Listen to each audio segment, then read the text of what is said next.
श्रोते नमस्ते. आपल्या सर्वांना शुभ दिवस. श्रोते हो, खरं तर ही खरी औषधं आहेत आणि ही औषधं आपल्याला माहिती असणं गरजेचं आहे.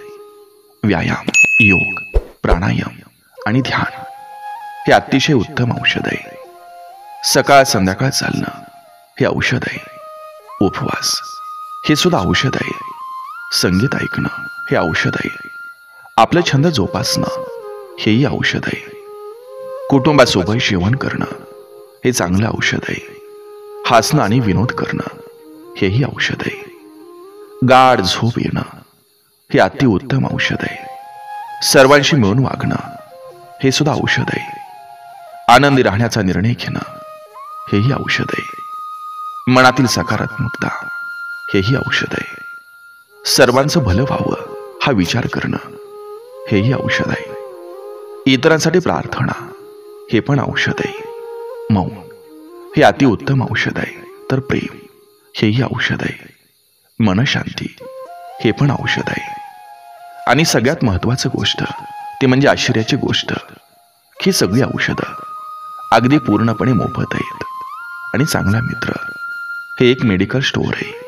म्हणून श्रोते हो, जीवनाचा प्रवास करत असताना या औषधांचा वापर करणं हे आपलं कर्तव्य आहे. आणि हे जर आपण औषधं वापरली तर आपलं आयुष्य निरोगी राहतं, आनंदी राहतं. बघा, पटतंय का? नक्की विचार करा. चला, आजही आपल्यासाठी सुंदर विचारांची ही शिदोरी, ही मालिका अशीच पुढे घेऊन आलोय. चला, करूया सुरुवात सुंदर विचारांना, सुंदर सुविचारांना.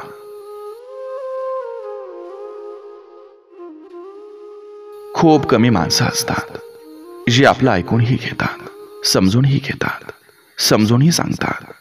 तीच खरी हक्काची आपली माणसं असतात. कोणाचे कान भरून आणि कोणाबद्दल काड्या करून कधी स्वतःचं अस्तित्व निर्माण होत नाही. आयुष्यभर राज्य करण्यासाठी मनाचा मोठेपणा आणि नीतिमत्ता ही साफ असावी लागते. देण्याची सवय लावून घेतली की येणं आपोआप सुरू होतं. मग तो मान असो, प्रेम असो, वेळ असो.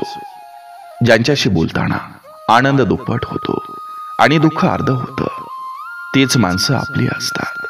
बाकी फक्त जग असतं.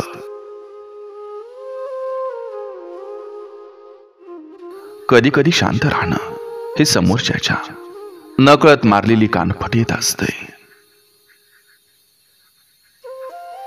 एका ठराविक वयानंतर तुम्हाला कोणीही विचारत नाही की तुमची प्रॉपर्टी किती आहे, गाड्या किती आहेत, बँक बॅलन्स किती आहे. परंतु एक गोष्ट नक्की विचारली जाते की तुमची तब्येत कशी आहे. म्हणून जी गोष्ट विचारली जाते त्यात योग्य गुंतवणूक करा. घरात एक चालती बोलती लक्ष्मी पाणी भरते. सरस्वती होऊन मुलांचा अभ्यास घेते. दुर्गा होऊन संकटाशी सामना करते. कालिका चंडिका होऊन घराचं रक्षण करते. गृहलक्ष्मी होऊन कुटुंबाला सांभाळते. तिची पूजा नकोय, तर स्त्री म्हणून सन्मान हवाय. चांगली माणसं आपल्या आयुष्यात येणं ही आपली भाग्यता असते. आणि त्यांना आपल्या आयुष्यात जपून ठेवणं ही आपल्यातली योग्यता असते. पाण्याचा तळ स्वच्छपणे दिसला की पाण्यात उतरण्याची भीती वाटत नाही. तसंच माणसाच्या मनाचा तळ समजला की सहवासाची भीती वाटत नाही. फक्त लक्षात ठेवायचं, तळ गाठला की थोडा गाळ दिसणारच. त्याकडे दुर्लक्ष करण्या इतकं आपलं मन नितळ हवं. जे जाणारे असतात त्यांना आपण नाही थांबवू शकत. ज्यांना राहायचंय ते राहतात सोबत. आजची केलेली मेहनत उद्या तीच तुमची ओळख बनत असते.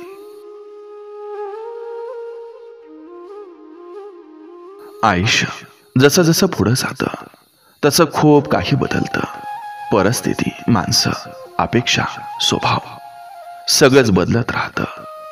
काही माणसं कायमची आपली राहतात, तर काही फक्त त्या क्षणिक पाहुण्यासारखे असतात. वेळ आणि अनुभव आपल्या दृष्टिकोनाला बदलतात, समजून घेण्याची पद्धत बदलते आणि आयुष्य आपल्याला शिकवतं की हे सगळं काही स्थिर नसतंय. बदल हाच खऱ्या आयुष्याचं खरं रूप आहे. हे स्वीकारणं जर जमलं तर आयुष्य सोपं होतं. चुकीच्या ठिकाणी कितीही प्रयत्न केले, मेहनत केली, तरीही त्याचा काही उपयोग नसतोय. माणसानं वेळ, वय आणि आयुष्य योग्य ठिकाणी, योग्य लोकांसाठी आणि योग्य देहावरच उधळण करावं. परत येत नाहीत ती वर्ष. वेळ निघून गेली की उरतो तो फक्त पश्चाताप.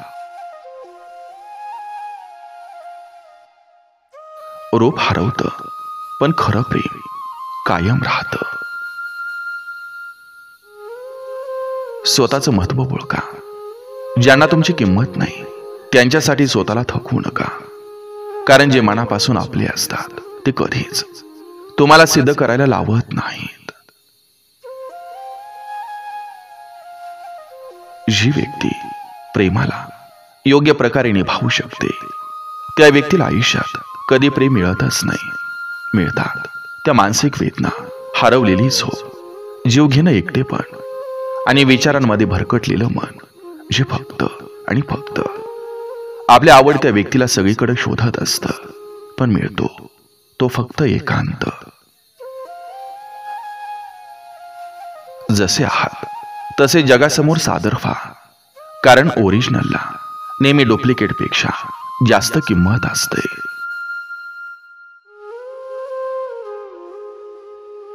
जो खरं प्रेम करतो तो कधीच ब्लॉक करत नाही. आजच्या सोशल मीडियाच्या युगात खोटं प्रेम 4 भिंतीच्या आत असतं आणि खरं प्रेम मोबाईलमध्ये, टेलिग्राम, व्हॉट्सअप सगळीकडे ब्लॉक असतं. हे आजच्या नात्याचं खरं वास्तव आहे. प्रेमात किती भांडणं झाली तरी प्रेम करणारा व्यक्ती कधीच ओळख करत नाही. ब्लॉक तोच व्यक्ती करतो ज्याचं प्रेम नसतं. जो केवळ टाइमपास करतो तोच व्यक्ती ब्लॉक करतो. जो मनापासून नातं निभावत असतो त्याची ब्लॉक करण्याची हिंमत देखील होत नाही. सगळीकडे ब्लॉक करणारी लोक ही निर्दयी असतात. त्यांना माणूस मेला किंवा जगला याचं काहीही देणं घेणं नसतं.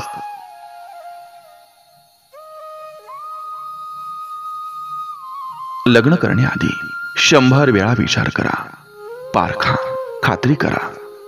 पण लग्नानंतर काहीच विचार नका करू. जसा भेटलाय किंवा भेटले त्याच्या सोबतच निभवा. कारण नातं तुटलं तर तुम्ही सेकंड हँड म्हटले जाल आणि ही गोष्ट गाठ बांधून ठेवा.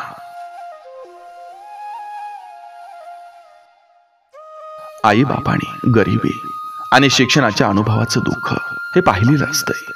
कदाचित म्हणूनच ते त्याच्या मुलांना सांगत असतात की बाळांनो, मन लावून अभ्यास करा रे. समोरचा आपल्याला न आवडणाऱ्या गोष्टी पुन्हा पुन्हा बोलून दाखवत असेल तर दोघांमध्ये असलेलं सुंदर नातं आपोआप संपायला लागतं. प्रेम हा शब्द जरी एक असला तरी ते टिकून राहण्यासाठी वेळ, काळजी, संवाद आणि स्पर्श या 4 गोष्टी खूप महत्वाच्या असतात. प्रेम हे एकदाच करायचं, पण ते असं करायचं की त्या व्यक्तीला विसरता विसरता आयुष्य संपून गेलं पाहिजे.